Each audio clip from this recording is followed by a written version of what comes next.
All right. Says we're live. When Daniel says we are live, that is all systems go. Stock Unlock podcast number 54. It has been a while since we've been with you all. We are really excited to be here for a stream today. Daniel and I have been in a figurative tornado traveling around the United States, Canada, growing Stock Unlock, starting to sell to businesses, releasing a lot of new features. So needless to say, we're feeling it. we are feeling the burn. But bringing some sense of normalcy back to our lives, it does feel amazing to be doing another episode of Stock Talk here. Daniel, I think you were looking at the SPY price to earnings ratios, and with stocks hitting all-time highs, I'm actually curious to hear from you what you're seeing in the market right now, because things seem to be going up and not coming back down. Let me share my screen. So this is the S&P 500 PE ratio. We can see that right now it's at 28.5. And you can clearly see that relative to the S&P's long-term history, it's up there right now. Not like the highest it's ever been, but it's definitely up there. So it looks like things could be a little bit more on the expensive end today. I think a 28 price to earnings ratio is like a 3.5 earnings yield, which is pretty low. So yeah, things are definitely looking a little up there to me. Yeah, and it's confusing too if you were to compare that ratio versus what bonds are yielding. It is lower than that, but people have been suspecting rate cuts for a while now that keep on not coming. So it's very unclear where the big money is going to be moving around. I got a notification from Stock Unlock in my portfolio that 4 holdings, 3 stocks and an ETF, all hit all-time highs. Correct. On the same day. Google, Microsoft, Amazon, and then Indy, which is an India ETF. It makes me feel a little bit more nervous than happy when that happens. Yeah, I would say with an earnings yield of 3.5%, the market is, in my opinion, definitely pricing in rate cuts already. The intelligent investor, Ben Graham, I believe it was in 1973, he was comparing the earnings yield of the S&P 500 to bonds.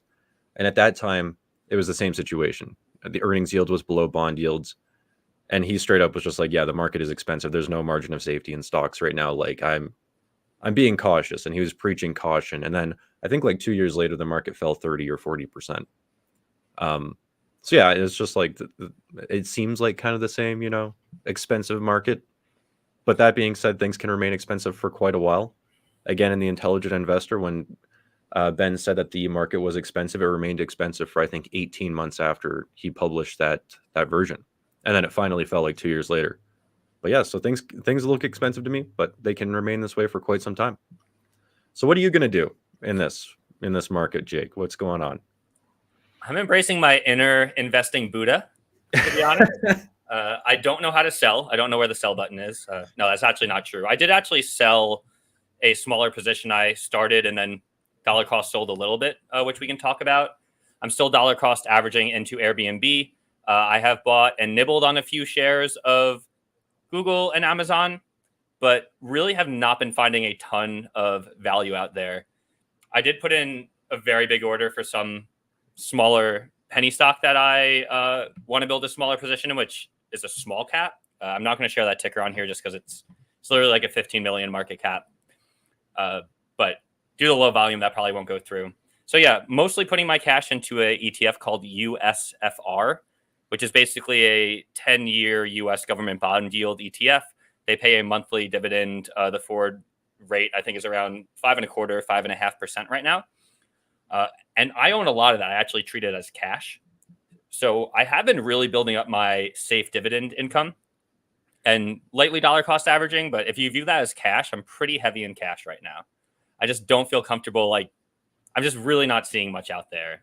And I know that some of your holdings are private, but even maybe we could look at this based on the market cap size. Are there particular sizes of companies that you are still finding deals in today?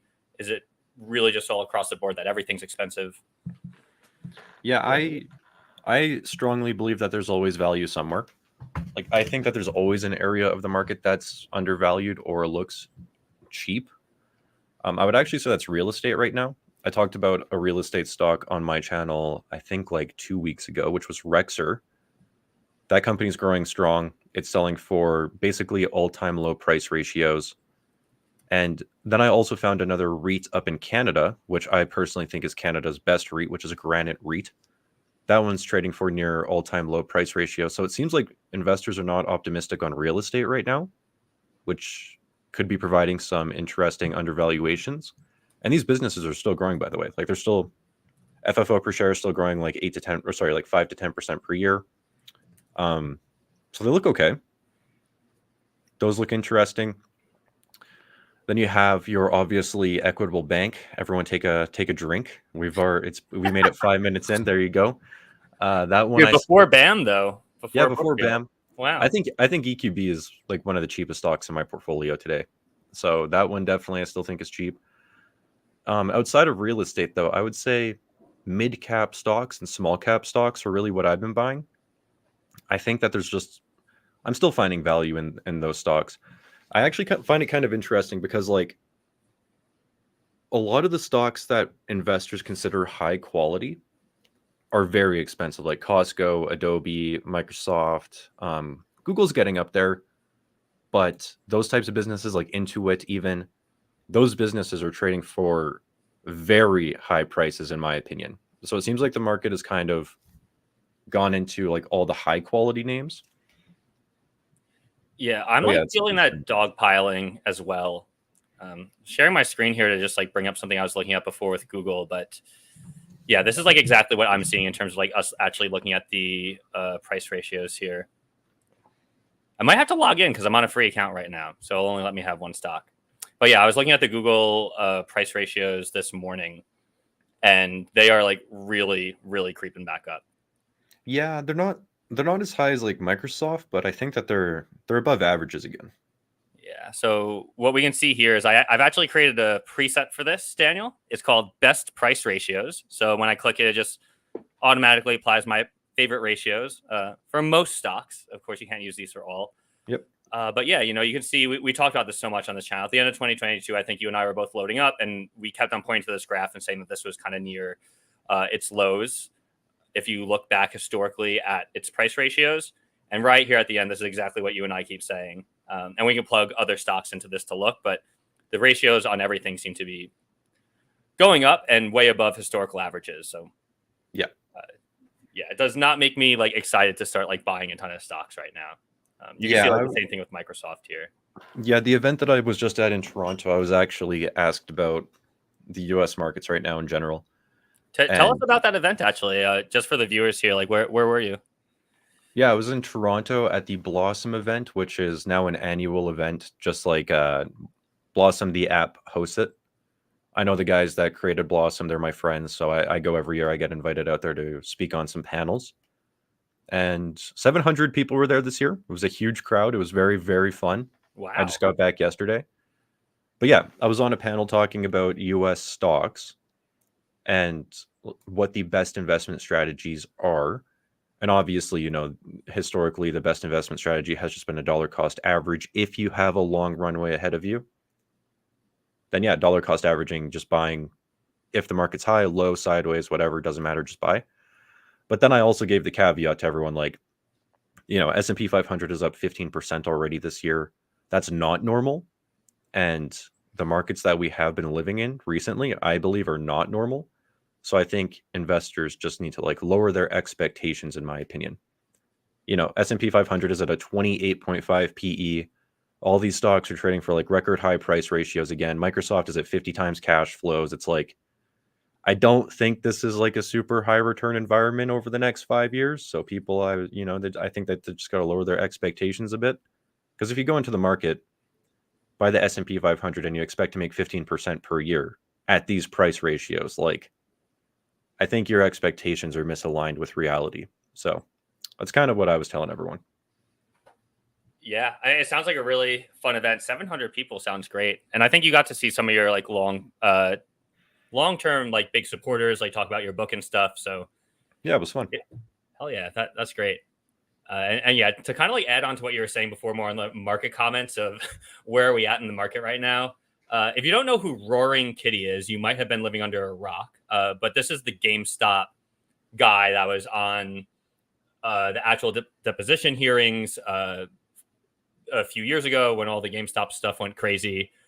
he started posting it a couple months ago. We're not really going to talk about GameStop here, but specifically for this post, I think that this encapsulates the vibe, which you kind of indirectly were talking about, Daniel, where everything's going up. We're hearing a lot of people talk and get into stocks that aren't typically investors. We've already heard a couple stories of people who don't invest telling everyone else to buy NVIDIA. And when you ask them why, they say, it only goes up. I already bought and sold. I wish I didn't sell because it keeps going up. So I'm buying back in. That to me screams bubble more than anything. But stuff like this kills me. He posted a picture of a dog, and people are now trying to predict what this means. Well, if you look at the market, people will remember I've talked about Chewy stock a lot. Chewy has been on a tear, and it went up at one point around like 30 something percent today. I think this number might be a little bit off, but just based on this meme, some like troll guy on the internet posted of a dog's face, we have stocks gaining billions and billions of dollars in market cap. This is kind of the same behavior we saw in some of the craze in 2021. So it does make me wonder, is history going to repeat itself? Yeah. I would guess yes. Yeah, I'm feeling some. I don't think it's as bad as 2021, but I'm definitely feeling some of the 2021 vibes again. Yeah, dude. That's like, yeah. Are you big on dividends at all? Like, I know you buy REITs, but like for me personally, like that's why I've been buying a lot of the 10-year government bond yield ETFs. So I'm just like, I don't know where to put my money. So I'd rather like at least get a yield on it, keep it in a safe spot. Yeah, I actually don't own any REITs anymore. You sold them all. Whatever happened to Dream REIT? I remember that one was going AWire about like a year ago. Yeah, I held Dream for a little bit, but I sold it a long time ago, like probably over a year ago now. And yeah, I let go of all my REITs. I went through like a big portfolio overhaul probably like 8 months ago in my personal holdings, because my TFSA, which is like a Roth IRA, it was full of high yielding dividend stocks like utilities, REITs, etc.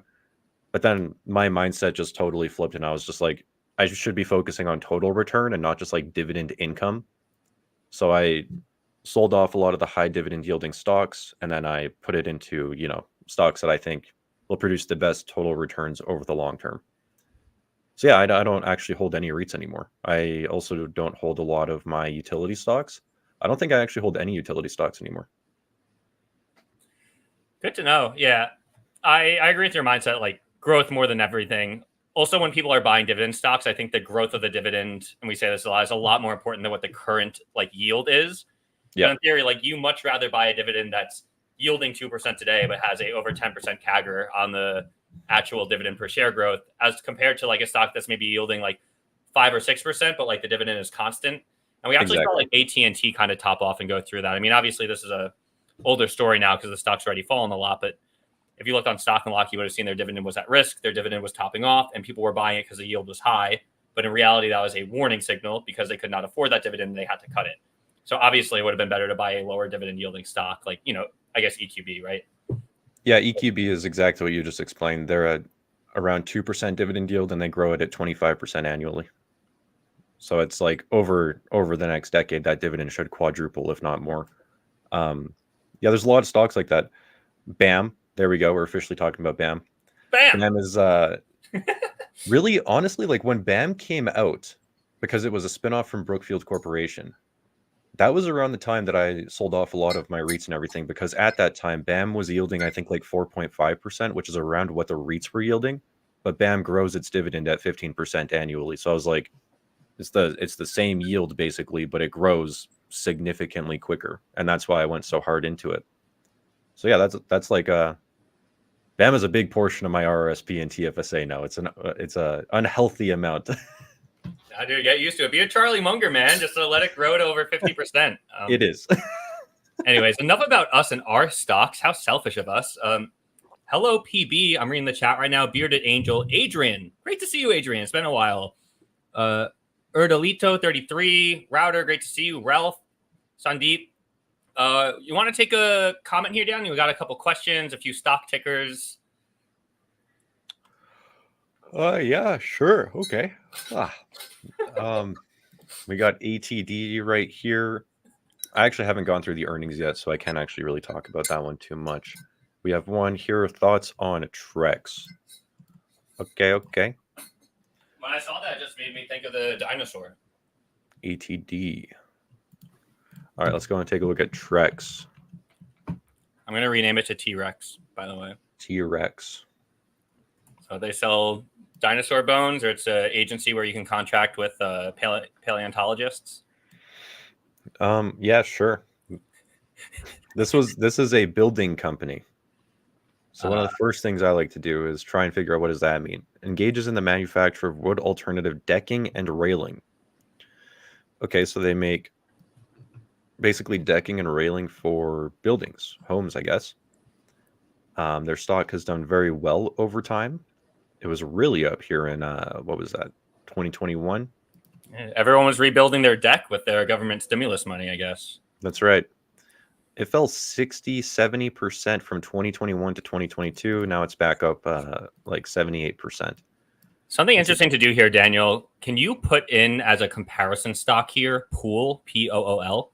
Yeah, I was just thinking about Pool as well, actually. Because okay, so this is a company that makes pools. We're also talking about decks. So I'm like, is there going to be any relation in like the price action of people doing stuff to their house? And I think It's not soft, yeah. as extreme, but it's like kind of similar. Like they both peaked in 2021 and then came back down quite a bit.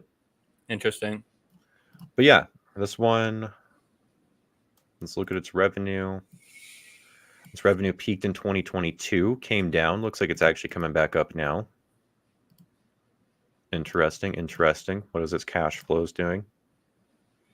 Cash flows like almost completely dropped in 2023. Now they're back up, but they look like they're not really growing too much. One thing about this business, though, is it's selling for 50 times cash flows, which is a 2% cash flow yield. So that's like pretty expensive in my opinion. It's definitely pricing in growth, and it doesn't really look like its profits are growing right now. Its revenue doesn't also seem like it's growing too much. So it looks like it's just expensive to me. And it's like a pool business, in my opinion. Let's take a look at what Pool's been doing. So when people have money and when the economy is going well, people feel rich.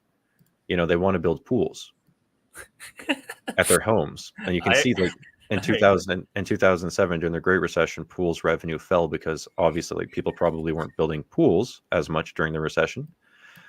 During 2021, when everyone was feeling rich, lots of pools were being built, and now you can see like pools are clearly not being built as much. The revenue is actually going down.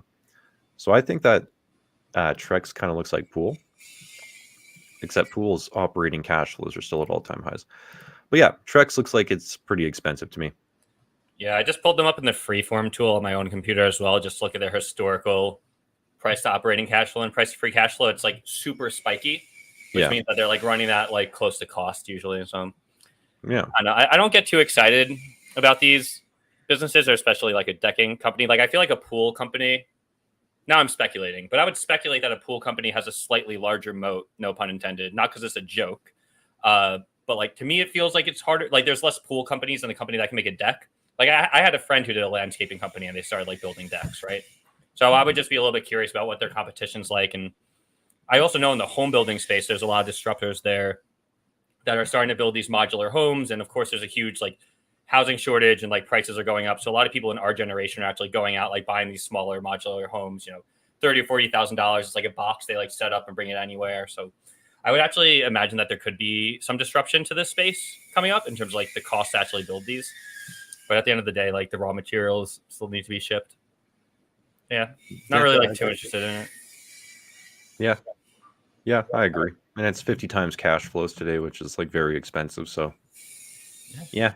That's more than Google. That's more than Google, I think. Like their price higher. Yeah, that's like Microsoft levels right now. Ooh, dude, don't remind me. I sold a share I own like a couple dozen shares, and I sold one just to see how it would feel a couple months ago at $420.69. Just a very random price that got executed. And I felt terrible about it. I also feel more terrible because the stock went down to close to 400. I was like, I kind of want to buy it back as like a wash sale just because I wish I didn't sell it. And now, of course, it's at like 450. But yeah, I tried to sell one share of a stock to see how I felt, and it felt bad. Even though it's like, that expensive. All right, should we take another stock here from the chat? Sure. Would you like to do one? Dude, let's go. Of course. All right, we got Financial Josh in here. All right, who's going to be the lucky pick? Let's do work from a UV here. WRK. All right, I'm sharing my screen. Sweet. If anyone is listening to the recording, we do always do these live. So you're always welcome to hang out with us on the YouTube live. But of course, we do post these to Spotify. I actually like that because then you can listen to it at like 2x speed.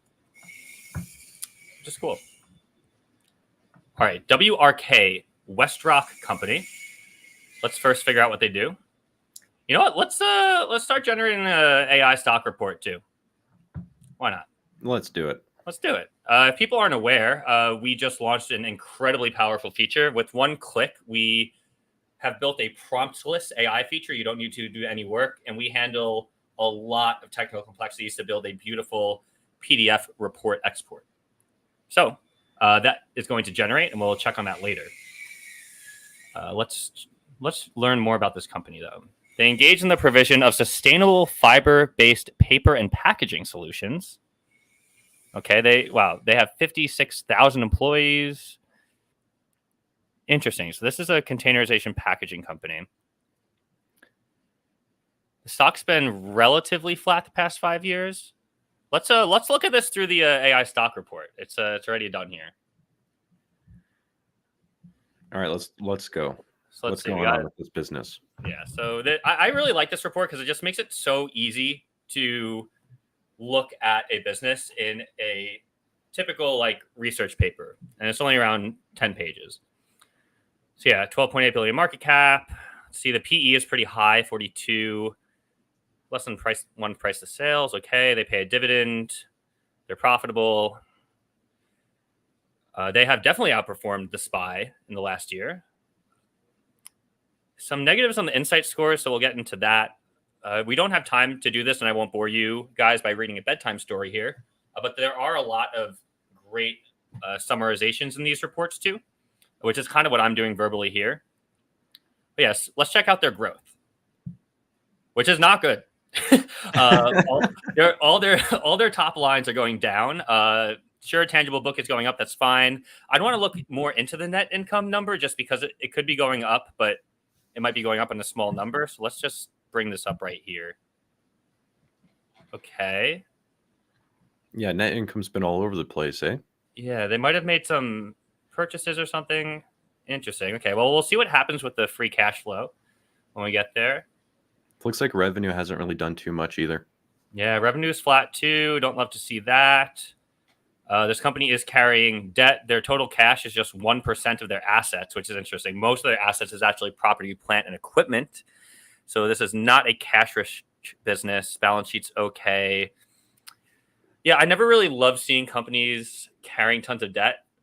There are some exceptions, but I have lent more and more into a no debt investing style with some exceptions for REITs, which of course need debt to run. But this is what I hate to see, Daniel. Like, this company continues to take on more and more and more debt. That means that their net income expense is going to continue to get higher and higher, and their revenue is not going up. So they're taking on debt and their revenue is not going up, which is not good. Let's see if we could find... Yeah, the net interest expense is growing over time because they're taking out more and more debt. Do not like to see that. Oh, yeah. This is... I'm really not liking what I'm seeing here so far. They're taking out debt, things are being flat, and they're not giving more returns to shareholders. So I'm not sure if I'm missing anything here. They're not that profitable. Their margins are very low. Cash conversion is surprisingly high, but that might be on some low numbers base, so that we'd have to look at that one a little bit more. They do pay, so they pay a dividend and they have debt. Like, wouldn't we rather them be managing the debt instead of taking out more and more debt? Are they taking out debt to pay the dividend? They had already cut it and then started raising it again while they're taking on more debt. Your yield on cost is not going up because the stock price is not appreciating. And it's there's high. So there's not a lot to like here, actually. Well, one of my favorite pages in this report. Yes, at this point, I am going to sell this report a little bit, but we have an industry comparison page here. We will eventually put this in the web app, but this is super powerful. So you can actually compare this company versus the industry average. So the industry on average is growing their dividend. Theirs has declined. The payout ratio in the industry average is usually below 50%. Theirs is around 2/3. There's nothing really here that's good with the limited knowledge I know. So yeah, in order for me to ever invest in this business, I'd have to look into the future and see something that the market doesn't. Either they're taking on more clients, there's some growth that's going to come up, something that will allow them to take out their debt, some insight on the business that's going to reverse their stagnant cash flows and top line to start growing again. So I'm not willing to say this is a garbage company or anything. Like, maybe it's good. You can't research in 10 minutes as we are now, but the fundamentals do not get me excited. And it's like big institutions are selling it as well. Yeah, and when I'm looking at stocks, I try to think about the entire investable universe. So, when you're looking at a business like this, I just try and compare it to a really high quality business like Constellation Software or something. And for me, it's just like, do I want to own this over a different business that I believe is significantly higher quality? And when you do that, it's just like, probably not. Yeah, well said. And what's awesome is at the end of these reports, you get a full summary based on all the analysis above, and it usually tries to be in between bear and bullish on it to give some pros and cons. So again, not going to read that here, but definitely a great tool, something that's been speeding up my time on understanding companies as well, kind of bouncing back and forth between the report and the site. Yeah, they do a pretty good job. Well, actually, they do a very good job. The final summary coming from the person who created them. Oh yeah, I know I'm being pretty great. I'm being modest, but the final summaries are actually very good. They summarize the entire business quite well. Yeah. All right, moving on to the next question. This one is from Sophie. Hello, Sophie. Great to see you again. This one says, hello, Daniel and Jake. I have a good 25% of Constellation Software in my portfolio. Wow. And I'm considering trimming it. How is CSU growth compared to some other companies like EQB or BN? Yeah, so Constellation, I think, is like one of the highest quality stocks I have ever seen in my life. It's an incredible business. That said, let me actually share my screen. I want to know, because I haven't taken a look at this one deep in a long time. All right, CSU. It does have a US ticker, but I don't know it off the top of my head. So I go to the Canadian one. But yeah, like this company's return since its IPO is just silly. That is just stupid. Let's go and take a look at its price today. All right, so I like to take a look at its free cash flows. So price to free cash flow. Yeah, so if we take a look here, like its price to free cash flow has been compounding consistently over time, and it's at all-time highs of 32 right now, which is on the expensive end for businesses. Like, I've actually found in my own investing that I really struggle to buy businesses at a 30 multiple or above a 30 price ratio, no matter the business. So it's definitely on the more expensive end. However, I own a Constellation in my portfolio. It's one that I want to buy more of.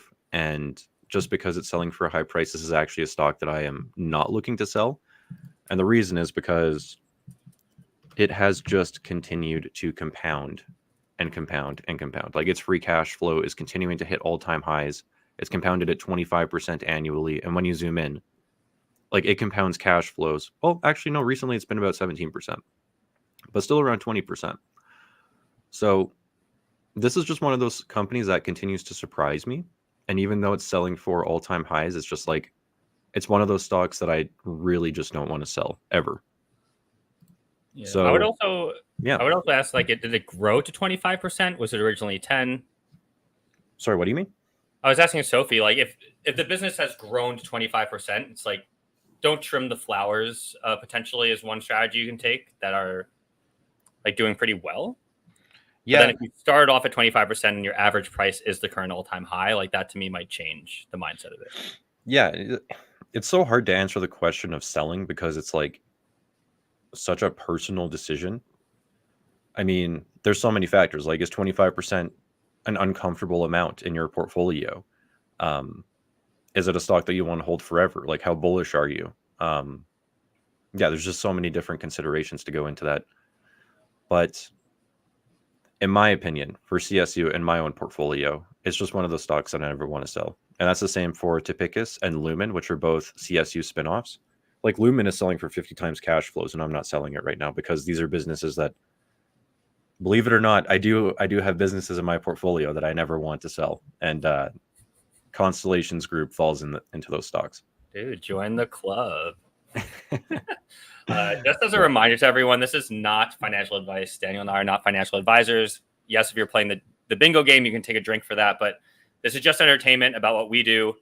Investing has risks, and please don't take this as advice. It is not. Yeah, and as we just said, it's personal. Like, just because I'm doing something doesn't mean everyone should. Dude, Sophie's going to take us all out for dinner with these gains. Let's go. 40% gains. Let's go. All right. So as we started off the show, it looks like we got a few more people in here now. So hello, thanks for tuning in. Daniel and I have been running around like chickens with our heads cut off. Daniel is actually in between traveling towards Toronto and a much deserved vacation, which is starting tomorrow. So we don't have the full hour, which we usually like here.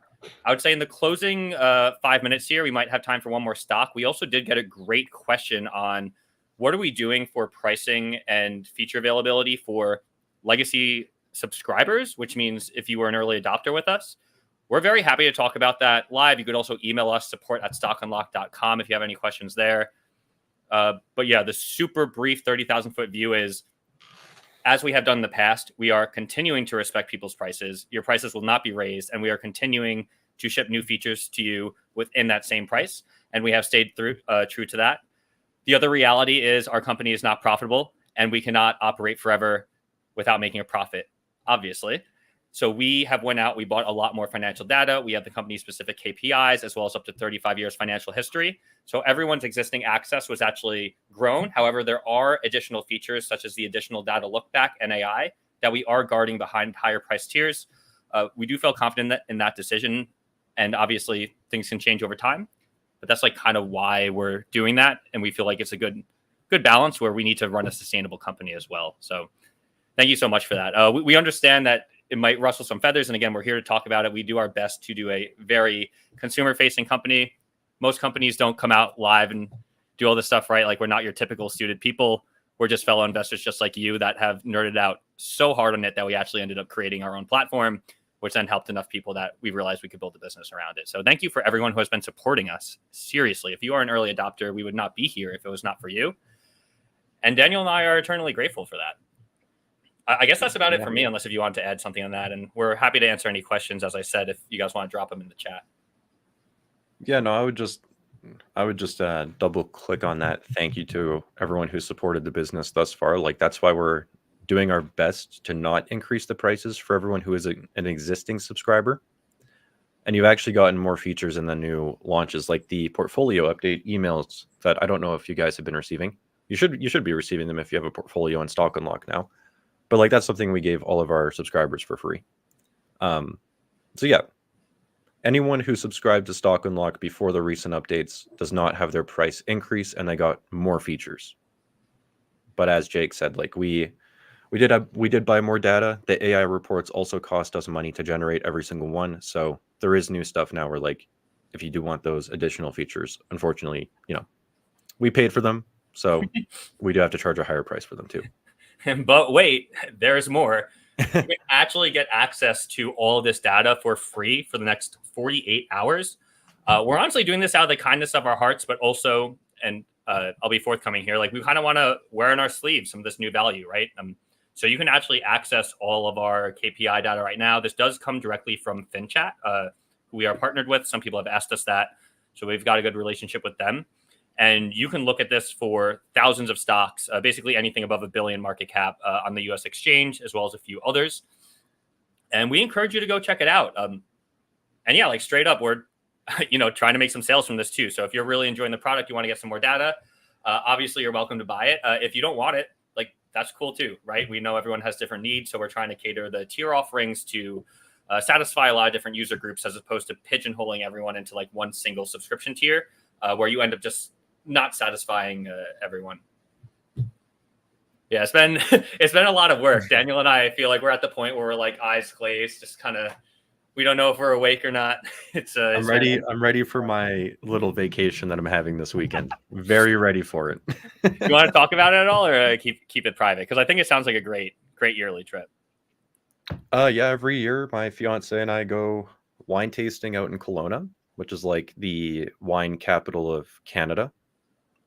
It's like California, I think, or like wine country in California. It's like that up in Canada. So we do that once a year. We're going for 5 days. It's going to be great. I love it. Yeah. Drinking some wine. Some of the places where you guys stay is gorgeous for anyone not up in Canada.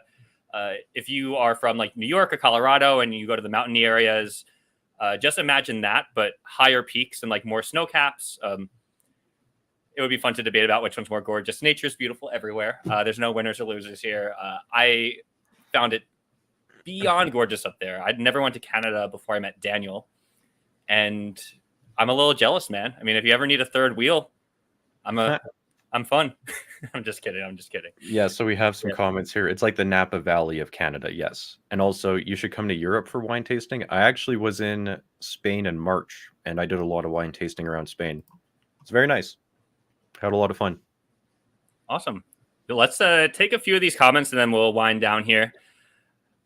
From Guy Cohen, recently joined your platform from, I believe you're saying Illinois. Let me know if that's outside the U.S. That's amazing. Thanks so much. We've also got like a Discord, totally optional if you're curious to talk to investors there. And yeah, thanks for joining our live stream. We try to do these monthly, but admittedly, we haven't been great on it. Shane Harney says, nice work, fellows. Platform is awesome. Thank you. One recommendation, add price alerts for stocks. So this is actually one that we've gotten a few times now that we've launched our notifications. So yeah, I think that it would be cool to do that. Like you can add in a price target for a stock, and then if that price target is hit, maybe we could send you a notification. That's definitely on our list of notifications to build. So the notifications that we launched with, I think that there's a few of them, maybe a handful, but we are definitely going to be adding in more and more over time. This is just the beginning. Like this is just the beginning of this tech that we built. And yeah, we're going to be expanding on this consistently. Yeah. So you can kind of see here in this portfolio update, might not exactly be what you're asking for, but now you're going to start to get these when stocks hit 52-week highs, lows. We're also considering building a feature where if a stock has risen or dropped X percent in a day, maybe that's configurable. Maybe we'll add 5 or 10% to start doing those things as well. So definitely hit up our support email or our Discord and give us that feedback for what you want to see. We really take that feedback seriously, and it very often influences what we build next. Yeah, what I would love personally is for your price targets, if you could be like, for me, I want to buy Constellation software at a 25 price to free cash flow. So it'd be cool for me to be able to go into our system somehow and be like, I want to buy this stock at 25 price to free cash flow. And then Stock Unlock does all the calculations like, okay, that equals this share price. And then every time Constellation software reports and the free cash flow is updated, Stock Unlock would update that price target for me. And then if that price is ever hit, then I also get notified. So it'd be like a totally autonomous tracking experience. And I've never seen another platform do that yet. I don't know how challenging that is to build, but that would be like perfect. We can do it. Just going to fly through some of these. Introduce Stock Unlock to a friend who also loved it and is now a subscriber.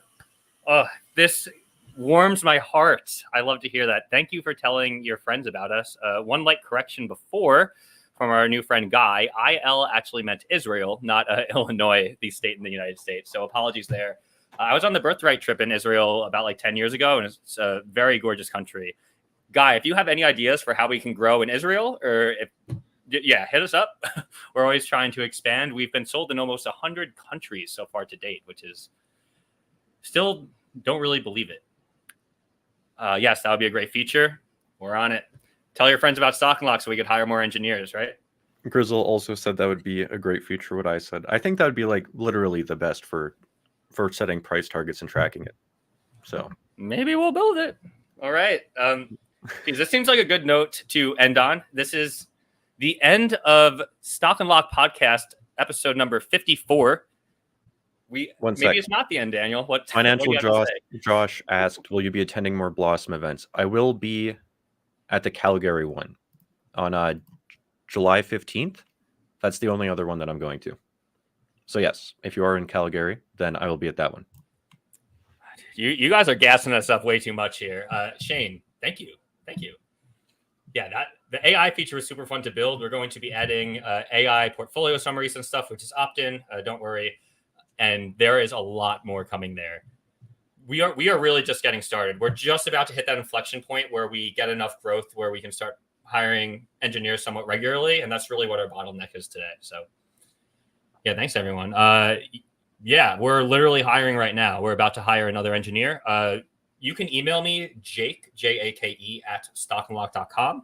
If you want to learn more about that, happy to field some questions. Just give me maybe about a week to answer. My inbox is crazy. Should I try to end the stream again, Daniel? Because I tried once. Usually it takes us 2 or 3 times. Yeah, it takes us a couple tries. We're not good at that. All right, attempt number 2. This has been Stock Unlock Podcast episode 54. Unfortunately, the longest break we had since the previous episode, obviously number 53, since Daniel and I have been running around like maniacs. As you can see, there's new Stock Unlock releases for the next 48 hours. Just with any account, you get unlimited access to our highest paid tier as just a way for us to show you all the new value we're adding. And do not worry if you are already subscribed. Your price is the same and your feature access is the same with some more new stuff. However, as we pointed out before, we are doing our best to build a profitable business. So there are a couple things guarded behind a higher price tier, but those were not available to you before. So it seems like fair. We got to, find the middle ground here. Next live stream will probably be next month. If you hop into our Discord, which you can find links to on our website, I'll try to drop a link in here before the stream is over.